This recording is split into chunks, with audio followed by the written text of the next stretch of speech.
7 p.m. Thank you so much for joining us. I am Minister Freddie of Spirit of Faith Christian Center. I am the Executive Director of Total Quality Management, and my team and I are excited that you are here. On behalf of Pastor Mike and Dr. Dee Dee Freeman, our awesome pastors, it is a pleasure to sit with you in this virtual room tonight. Our focus this evening is strategies to launch your business. So before I pull up the PowerPoint presentation, I want to know who is in the room. So if you are a business owner with employees, I want you to drop in the chat a 1. If you are a business owner with a gig, you still have a 9 to 5, but on the side, you are a mover and a shaker, I want you to drop a 2.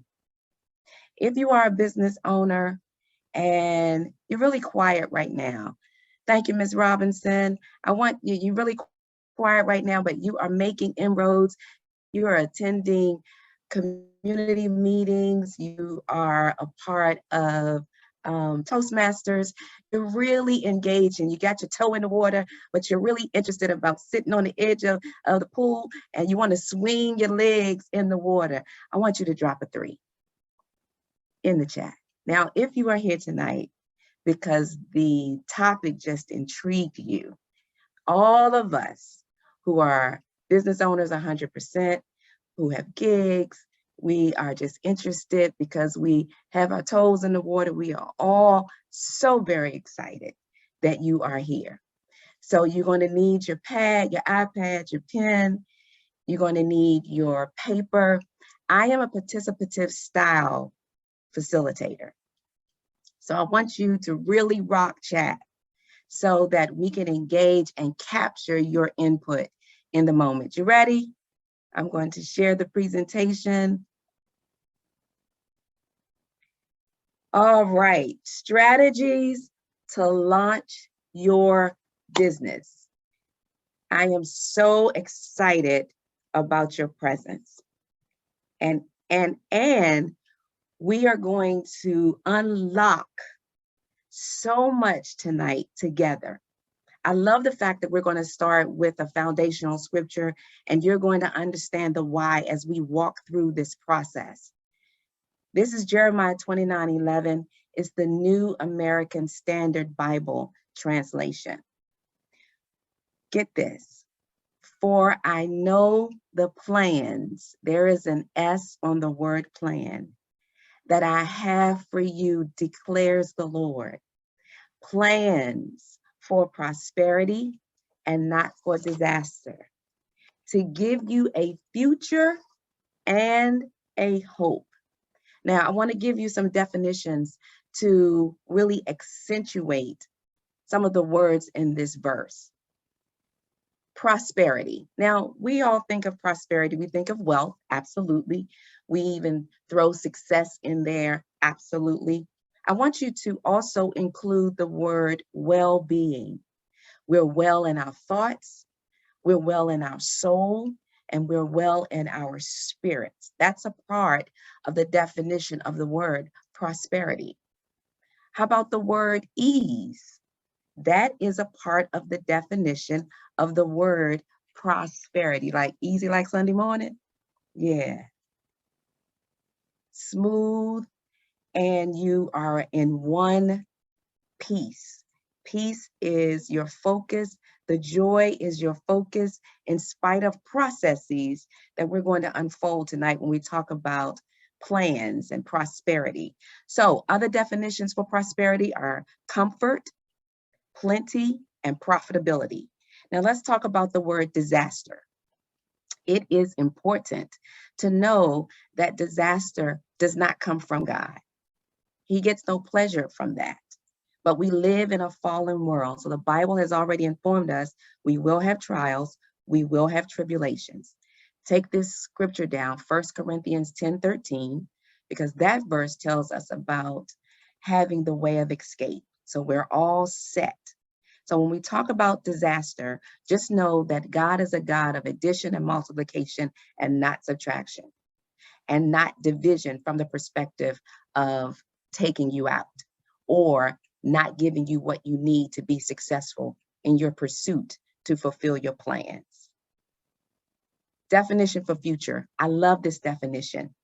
An expectation of advancement, progressive development. Okay? And a definition for hope. I love this definition too. Hope is the confident expectation of what God has promised, and its strength is in his faithfulness. All right, let's go. So as I was preparing and studying for tonight, this is what I gathered from my studies. When we talk about the word strategy, its simplest definition is plan. So capture this. A strategy is a customized plan that fuels your passion, supports your why, and unlocks your vision. Get this definition for vision. Vision is the ability to think about or plan the future with imagination or wisdom. Wisdom is the proper use of knowledge. Wisdom is insight. So when you and I are having these ideas and we are meditating on the ideas, we are unlocking our ideas, and our passion fuels our ideas. Get this. Let's talk a little bit about the power of passion. Did you know that passion is a natural part of a God-given insight talent that you and I have? And when I say a talent, I'm not talking about you and I have to have a specific talent to unleash it. No, because it's a natural component of who you and I are, and it fuels, it gives us a progression of movement. So not only is it a part of you and I, it's dynamic.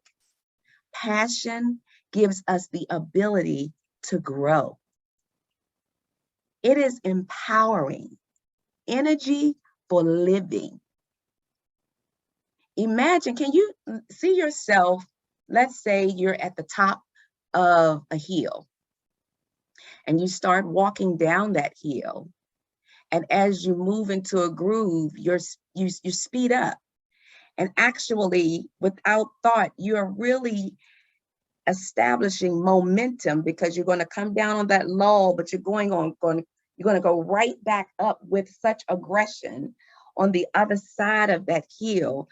But your process from the left coming down the hill, walking with some speed, you're speeding up, you're in cadence, you're in a stride, and you keep it moving, and you're going up the hill with such confidence, and you're unwavering in your approach. It is important to understand that Jesus, he was very passionate about the temple.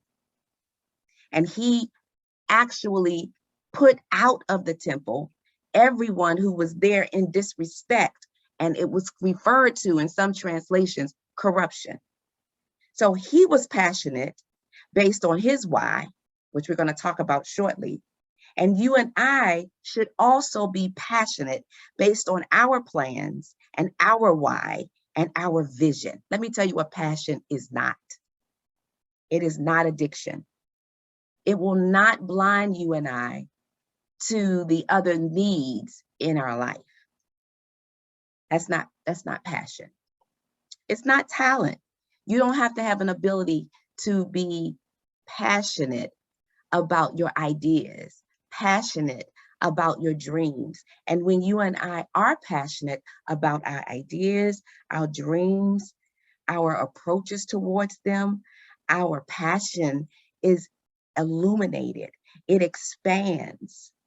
There's depth, growth that's happening because we are in momentum about these wonderful plans of growth and development.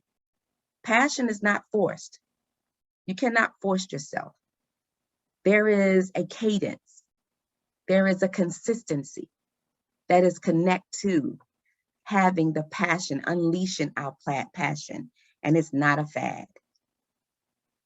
It is important that you and I know that this passion that we have towards our visions, towards our plans, towards our dreams and our ideas is a God-given tool that supports your approach towards growth and success. Passion leads the way to growth, character, stamina, enhancement, and achievement. What do you mean, Freddie?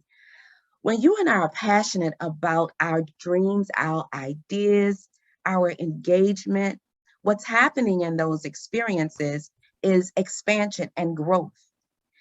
Roots are being developed in our spirit, in our souls. Our confidence is being exposed. We are moving in territory that we haven't necessarily experienced before, but we are experiencing a shift in our thinking. And the more exposed, Pastor Mike tells us this and teaches this often, the more exposed we are, growth is inevitable to take place. So what's happening, we're starting to connect the dots. We're starting to connect the consistencies. We're starting to connect the growth and the character that's being developed. Has always been in you. It is in you right now. But because you have tapped into experiences that you like, you are engaged in them, and you have the wherewithal to continue to move towards the element of success. We have often, mankind, defined success to be very big. I'm not minimizing that reality, but every time you accomplish something, you and I should experience progress every single day in this space of launching your business. And you should define, today was progressive. Today, I was successful. You and I should have takeaways in every single day, even if the takeaway was, I didn't handle that well today. And dissect it. Because as chief executive officers, the one thing that we have to literally give to God on purpose is our emotions, so that we can develop them, so that the character can be developed and enhanced, and advancement takes place, and we'll be able to stay. Every time we move into a new vein of our growth, we'll be able to stay in that vein. Why you say that, Freddie? Because character, stamina, enhancement, and advancement is taking place. You're connecting the dots, and look at this picture where all of the pencils that are gray are so even the points are even. But this gold, yellowish gold pencil, it has exceeded in its progression because it is focused on the passion that is pushing success and you and me to the forefront. Let's keep moving. But I want to stop for a moment. Any comments? Anything in the chat? Let's see what's in the chat. We should be experiencing progressing every day. That's right, Carol. Thank you for that. All right, I've got ones, I've got threes, I've got twos in the room. Yes, yes, yes, yes, indeed. I love it. Any feedback, any comments before we go back into our presentation? I'm loving it. I'm loving it. All right, let's go back.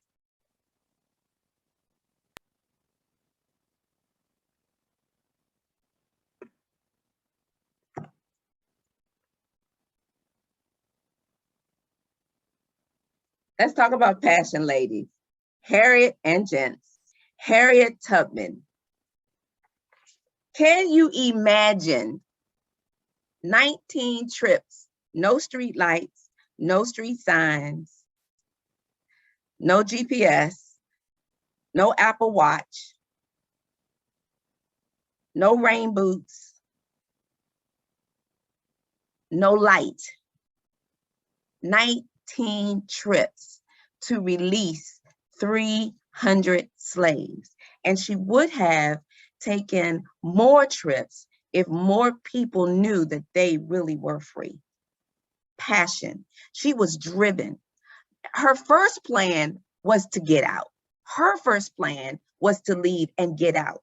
That was her passion. At least we get that from cinema.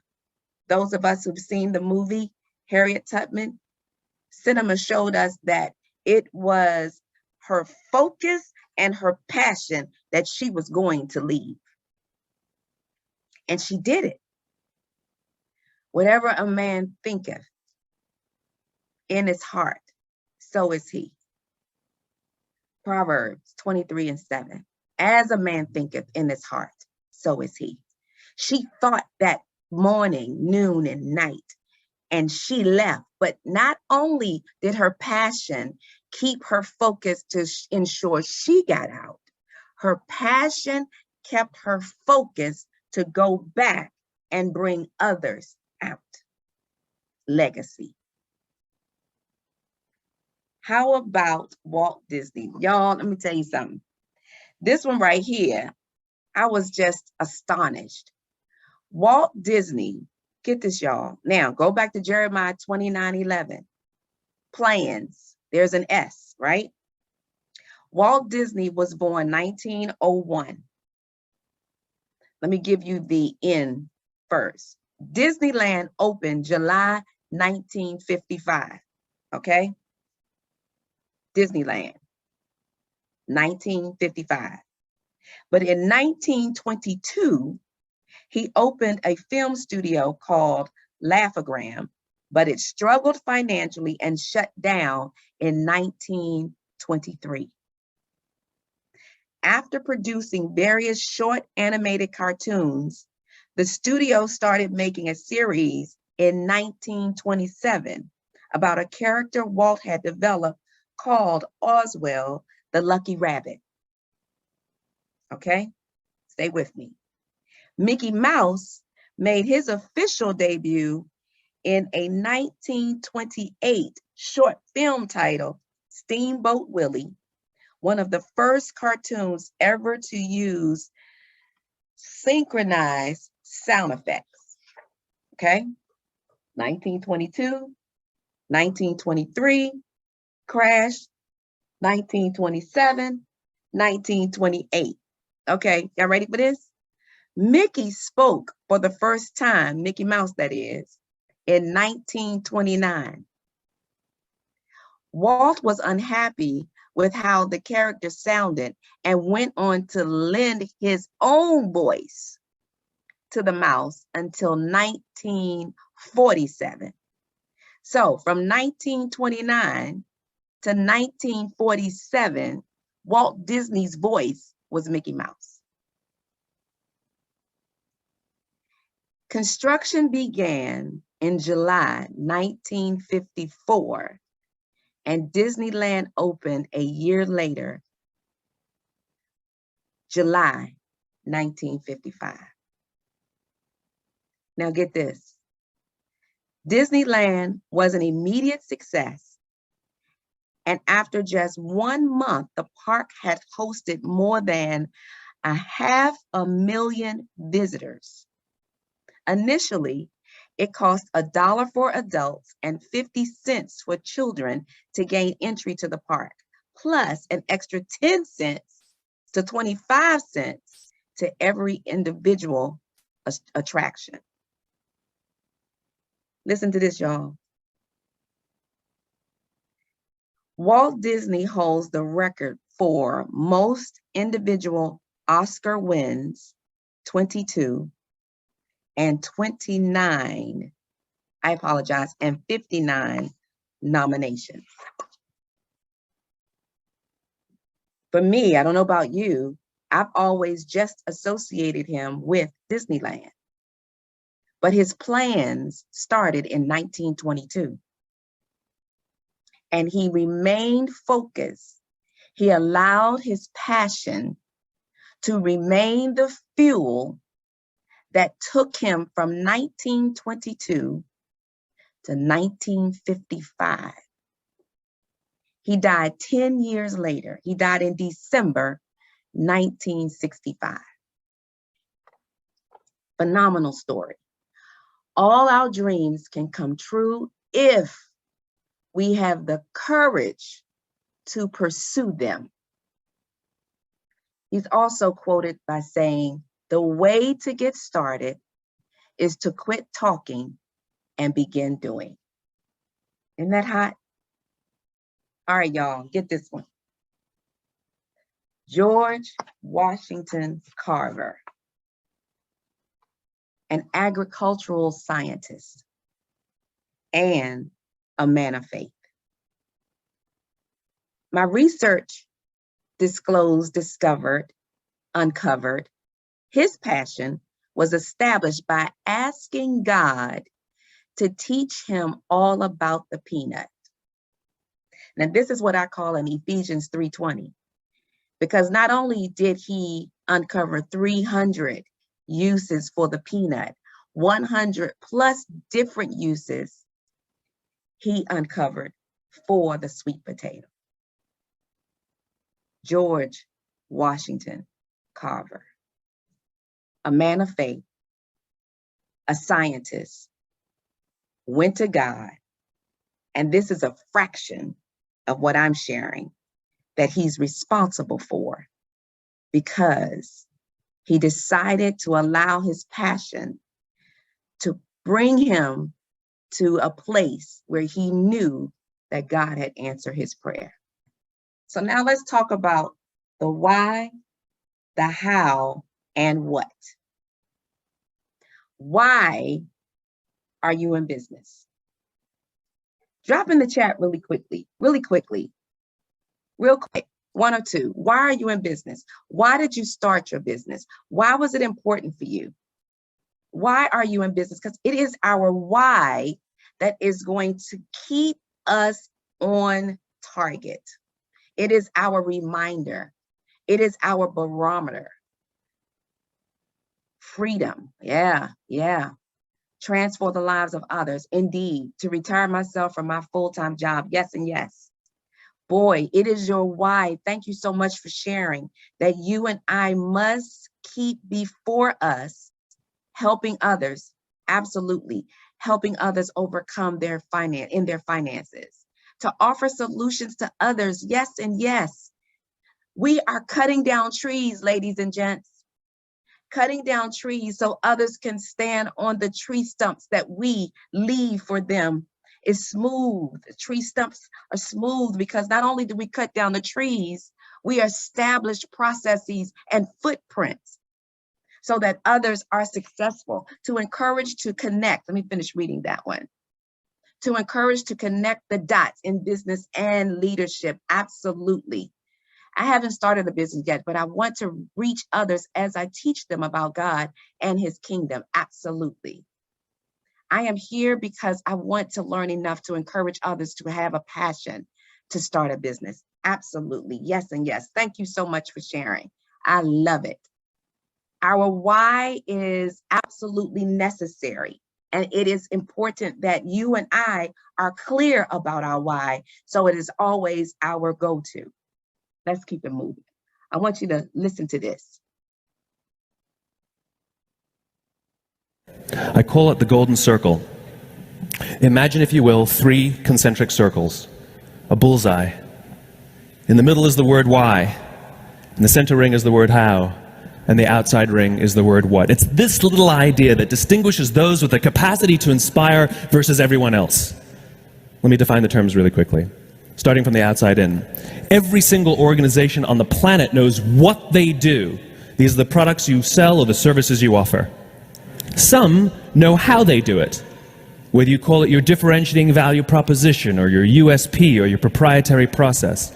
It's the things that you think make you special or different or better than your competition. But very, very few people and very, very few organizations can clearly state why they do what they do. And by why, I don't mean to make money. That's a result. By why, I mean what's your purpose, what's your cause, what's your belief? Why does your company exist? Why did you get out of bed this morning? And why should anyone care? As a result, the way we think, the way we act, the way we communicate is from the outside in. It's obvious. We go from the clearest thing to the fuzziest thing. We tell people what we do, we tell them how we're different or how we're better, and we expect some sort of behavior, a purchase, a vote, support. But not the inspired leaders, not the inspired organizations. Regardless of their size, regardless of their industry, every single one of them thinks, acts, and communicates from the inside out. They all start with why. I call it the golden circle. That was so good. I almost hit it again. Isn't that good? We are thought leaders, and we must always start with our why. When we start with our why, then we know our how. And when we then move from our how, we know our what. So what Simon Sinek suggests is start with the why, start inside and then out, instead of starting out and going in. So when someone asks you what you do, start with your why so that they are captivated with the broad stroke that you have presented to them that they never considered, but really are in tune with your why. And once we have the why, the how, and the what is our footprint of how we're going to unleash, how we're going to present, how we're going to advance and to expand and give depth to our what. So now let's talk about growing the business. This is so important because from my perspective, we're growing the business, and growing the business includes creating legacy. So just like we talked about Walt Disney is known for Disneyland and Disney World, but Disneyland was the foundational experience for Walt Disney's dream. He started that dream in 1922, which is why Jeremiah 29:11 is so important to remind you of the New American Standard Translation. Plans, not just one. You and I are going to expand our plans for success. So listen, I love this quote. To double your income and success, triple your investment in personal development and professional mastery. Triple it. You and I must be readers. You and I must be children who are students of the Word of God. That's our foundation, absolutely. We must read books. We must listen to audiobooks. We must engage in conversations with others who are in business. Why? Because it is a part of what's necessary to keep our passion and our what and our why and how and the vision in front of us. Growing your business must include employees. Why? Because you're the visionary. You're the one that the plans are embedded in. And as you unfold those plans, you're going to move from being the chief everything officer, CEO, to the chief executive officer, to the chief VO, visionary, to the chief visionary officer, because your employees are depending on you to advance that vision to reach the legacy component of it. You need employees. You don't want to be the everything officer forever. You don't. It keeps you in the weeds. And the vision is on the inside of you. It must be released. And the best way to do that, the most efficient way, the recognized way, is that you've got to identify the people who have been groomed, who have been chosen to be a part of your vision. I remember in 2008, doing Women Walking in the Word, Dr. Didi taught this lesson that people were waiting to be a part of your vision. I will never forget that teaching. You wanna know why? Because at the end of that lesson, I turned to my sister-in-law and said to her, by this time next year, HR and Motion is going to be full-time. I moved into my office, September 2009, full-time, and I've not looked back. You need the employees. You need social accessibility. You've got to have social footprint. You've got to have social footprint. You have to have a website. You have to have social footprint, LinkedIn, Facebook, IG. The business social footprint is LinkedIn. People who do business with you, you give them your business card, they're going to go to LinkedIn to see if you're there. You have to have social footprint. At Spirit of Faith Christian Center, Pastor Mike teaches that what we need is in the room. So we have to inquire of the Lord, not just in Spirit of Faith, but every ministry that's represented here tonight. Inquire of the Lord, who in your ministry has the skill sets that you need in the moment. And trust that the Lord will bring you two together. Social accessibility. Why this is also necessary today? Because it is the footprint of today. We must remain relevant. We must stay relevant in order to continue to grow. Now, this right here, you're 18, this is everything. This is everything to a business owner. This is everything to an organization. This is your A-team, your accountant, your attorney, your banker, and your business advisor or advisors. Why are they important? Because when we are business owners, there are federal government, state government, local government, ordinances, employment law, regulatory laws that we have to comply with. So your personal money and your business money cannot be in the same account. Cannot. The numbers tell the truth. The numbers give insight, give attention. The numbers will tell you if you're spending too much too soon.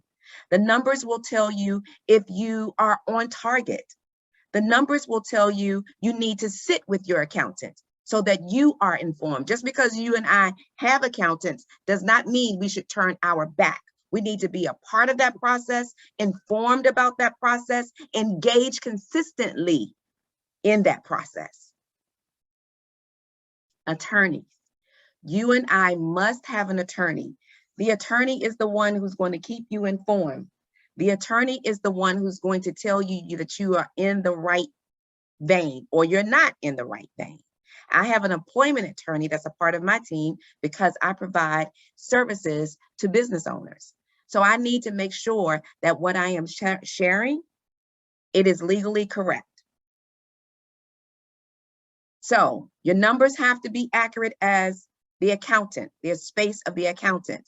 Legal counsel is an absolute because you need to make sure that what you say and what you release representing your company, that your A-team members, your respective A-team members are backing you up. You must have a banker.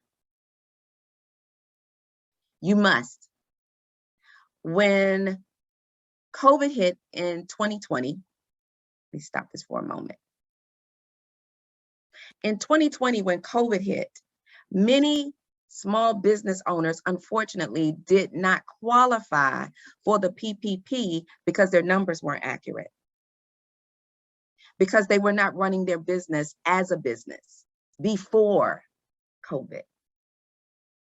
And consequently, an opportunity that was presented was missed by many, primarily because we didn't have in place what is required to operate proficiently and efficiently a business. So the purpose for the banker, and a friend of mine who is a successful business owner told me not too long ago a third component of what I'm about to share. So a big banker, Bank of America is my big banker. Bank of America was my only banker before 2020. So when the PPP became available, I went through Bank of America. Well, guess what? Bank of America did not immediately respond to me, and my numbers were right. I was in order. And another business owner said to me, go to a neighborhood bank. And that person recommended a neighborhood bank. That was on a Friday. That person sent me the link. I uploaded all my documents over the weekend. That Monday, from that neighborhood banker, I got a phone call. By that Friday, I was approved. So now I have a big banker account. I now have a neighborhood banker account. In the neighborhood banker, they know your name. They know your name. They know the name of your company and they know your name.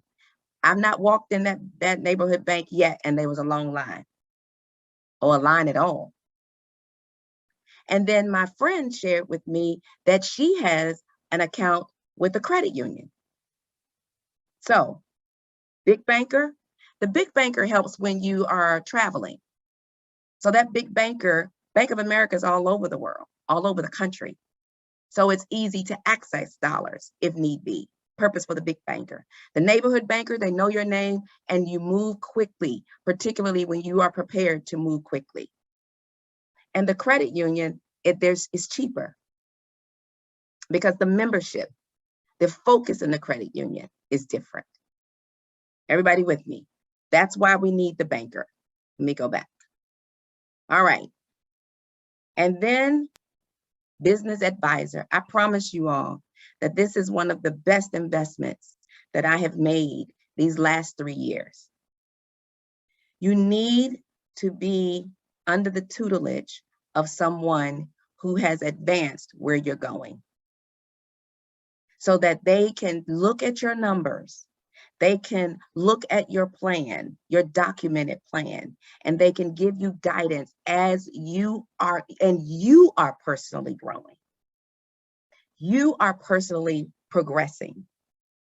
This is your A team. In addition, your A team is in place to help you to grow your business. They're going to make recommendations to you. They're going to give you insight about opportunities, clubs or organizations or events that you should attend. Okay, let's keep it going. Now, this is real important for our new business representatives. SBA, the U.S. Small Business Administration. The U.S. Small Business Administration, I'm going to move this bar for one moment because I want you to get what I have here. All right. The U.S. Small Business Administration, there are 10 opportunities or 10 services that you could receive from SBA as a small business to assist you in establishing your foundation. So Google SBA and make this a priority. If you already haven't, consider it. I would say it from that perspective. Consider it. Take a picture of this slide so that you will have these 10 steps. And again, no mixing of personal funds. You want to begin, start right, stay right, finish right. And how to do that is establish what you need to establish so that your business is a standalone from your personal funds. As a matter of fact, when you get to the place, when you and I start that process where you are separating, you have an accountant, you are separating your personal from your business. Eventually, guess what? You're going to be on payroll. You're going to be on payroll receiving a check just like your employees. And when you get there, make sure that you celebrate yourself in that moment, because that's a big deal. When you have built your business to the place where you are on payroll, that's a celebration. All right. Minister Freddie, before you advance, could you read off of those quick 10 for us? Sure. Bar was Absolutely. Thank you. It would be my pleasure. All right. Number one, Conduct market research. What do you mean, Freddie? Whatever your area of expertise, you want to know what's happening in the market. Now, I did not say you want to know what your competition is, because your plans are separate and apart from anyone else's plans. So I don't use the word competition because it's not necessary. What I focus on is what I'm supposed to do according to the plans that the Lord has given me. But market research gives you insight of what's happening in the market in your area of expertise. 2, write your business plan, a roadmap how to structure, run, and grow your business. 3, fund your business. So SBA has funding that's possible. 4, identify a business location. The current market climate sees a virtual business location favorable. So do not start by finding an office and filling it up. Don't do that. But have this on your list. 5, choose your business structure. I strongly recommend a conversation with your attorney and accountant in this space.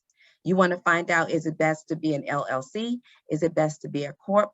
Is it best to be an S corp? You want to talk with your attorney and your accountant in this space. That's my recommendation. 6, choose your business name. And of course, it doesn't have to be in this order. These 10 steps don't have to be in the order that I have them identified. 7, register your business. Again, of course, you can do these things yourself if possible. I recommend tapping into the expertise that is available to you and keep talking to the expertise until you've identified the person that you believe would work well with you. And then, of course, inquire of the Lord. 8, obtain federal and state tax IDs. 9, apply for licenses and permits. And 10, open a business bank account. Any questions? Did everybody get them? Okay, great.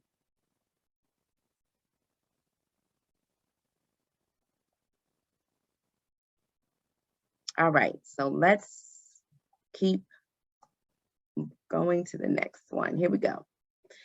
Contributor versus benefactor. This one is very important, just like many of the other concepts that we are presenting. So when you and I are contributing, we must have benefactors, individuals that are going to benefit from the information that we're sharing. It is our pleasure to make sure that this person has what he or she needs, or this organization has what he or she needs, and we've prepared ourselves. We have understanding of their pain points. So in that base, in that perspective, we have to inquire of the Lord, Holy Spirit, teach me how to identify, increase the spirit of discernment, so I am in tune with my clients and my potential clients' pain points, so that I will know how to well contribute to the resolve of the pain point. Because as business owners, we are problem solvers. Now, the Lord gives desires. We must develop them. This is an absolute. The Bible says that the Lord gives us the desires of our hearts. It's in Psalm. I can't tell you if it's 34 or 37. It's in one of those Psalms. He gives us the desires of our heart, but we have to develop them. So I'm taking from what Pastor Mike has given us as a part of our foundation here at Spirit of Faith Christian Center. Prioritize. Value is on display when we prioritize our vision, our mission, our core values.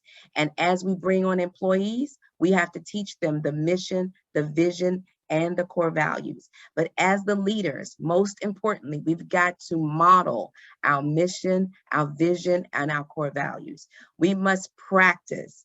We must practice the consistent execution of standard operating procedures and/or our policies and procedures. And we must perfect. Those of us who are part of Spirit of Faith, if you remember General Engel, 4-star general, he taught us a lesson many years ago during a leadership training, that once we establish the priorities and we are practicing the priorities, we put them in action, we perfect them. If they're not working, we scrap and rework, we start over. And we keep giving attention to the process until we have accomplished the success, that there is an execution of success, of excellence that we are demonstrating to our clients and to the team. Be persistent. I love this picture. You know why? You look at his face, he looks so clean cut. He looks trimmed, bald head is shining. So he looks kept. But look at the uniform. Look at the outfit. The outfit said to me, where I need to be at the time that I need to be there, I'm going to be there, because it's important for the consistency of my team, see me modeling what needs to happen on behalf of our clients, and it's my vision. Collaboration. Collaboration is extremely important. It's important today, the market that we're in, collaboration is everything. So the beauty of collaboration is that in that room are variations of God, various nations, various experiences, upbringings, and we bring all of that in a room together, and we put the idea on the table and listen to how it's expanded, it's stretched, it's flipped over, it's turned upside down, and it gives you, the executive leader, so many options. So when collaboration takes place, you are telling your team members that their thoughts, their ideas are important. It doesn't mean that you execute them all, but it does impact that you hear them all. Now, this is for the business owner who is well established, the art of reimagining. This is really important. If you do not know the story of Blockbusters and Netflix, Google it. This is a very poignant time to share this. I can't share it because I want to stay on schedule to finish everything, but Google the story of Blockbusters and Netflix. So when I say the importance of us who are in business full time to reimagine where it's necessary, it's important in the market that we are in right now. So reevaluating, looking at our policies and procedures, our practices, looking at job descriptions, confirming that the positions that we have in place are necessary for the vision, the mission, and core values that we are executing today. Is this job necessary for the problems that we're solving for our clients? Is this job necessary for the next set of clients that we are pursuing? Refreshing, rethinking. The prefix re means, again, re-exploring, such as our policies, our procedures, our processes, our training, and succession planning is the best tool that we as business owners with employees can really tap into. Why? Because we are investing in our employees, and we want that investment to remain within the organization if that is possible. And when we are reimagining like this bright white ladder, we are still relevant. That's what that means. And the story of Blockbusters and Netflix will give you the insight of that. All right. This is a capability statement example. This is HR Emotions capability statement. This is also known as your corporate card, your calling card. So your corporate calling card. Now, a one-pager is sweet. Take a picture of this if you're interested, of this slide. On the left-hand side, my left, I give you 12 points for a captivating capability statement. If you're in the government space, these 12 points are very important in the government space. I'm in the government space from a training perspective for now. So I've used my PowerPoint, my capability statement. I am in the for-profit and nonprofit and government and state spaces for business owners that we support. And so I provided our NICS codes because that tells you the services that we provide, that we are skilled and ready to execute in. I give you a testimonial. I'm telling you that from January 21 to January 22, that our revenue increase was 101%. I'm telling you what our corporate pillars and our HR management services are. I'm giving you the logos of some of the organizations that we serve and our core values. At the very bottom, let me move this. At the very bottom, I'm giving you our contact information. So this is your corporate introductory document. This one pager speaks volumes on your behalf.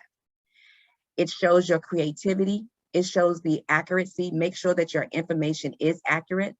And if you are serving government, if you are serving state or nonprofit and for-profit, and you need to create more than one capability statement, feel free to do so. I would recommend it. However, when you are identified and you are invited to give a formal presentation, then you want to present what's referred to as your deck slides. I misspelled, I have desk. Your deck slides. This is when you are expanding this very document. You are giving more information, your services, your statistics, your performance, and your testimonials.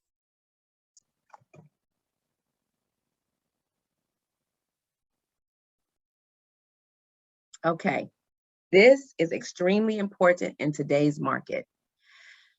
Recruitment in today's market is really tight. It is really, really tight for many reasons.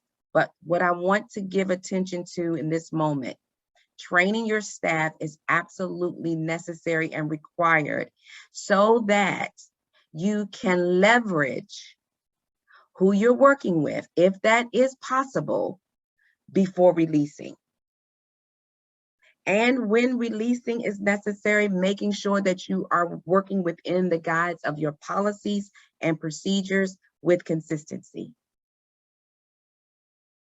Recruitment today is sparse, which is why training your team is important.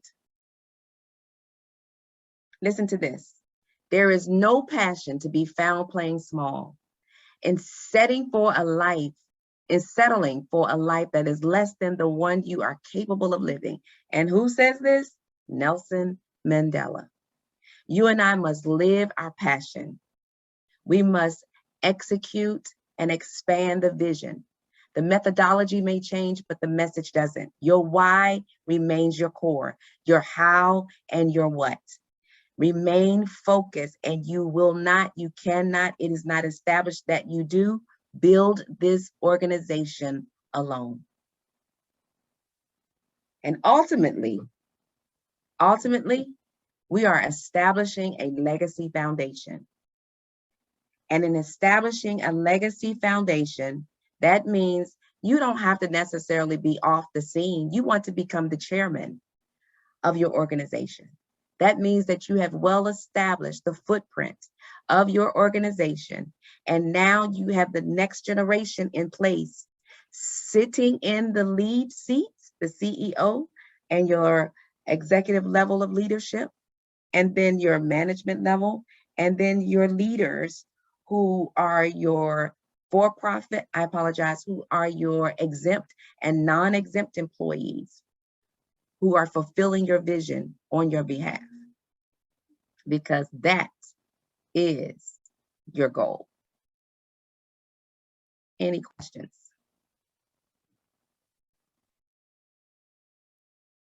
We've got 6 minutes. I can address any questions that you may have. Thank you, Teresa. Thank you, Yvette. Thank you, Digna. Well, listen, I want to hear your stories.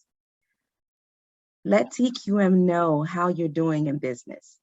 Let us know that you're executing. You are taking that gig and you are expanding it. If you are a cook, If you are a baker, you are amazing every time that you prepare that meal. Yes, Lori, grow, grow, grow, grow, grow, grow. Don't give up. Don't give up. Don't give up. Don't give up.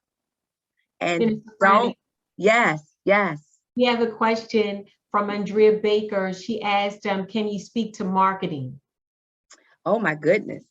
I heard someone say recently that we don't need marketing, we need inspiration.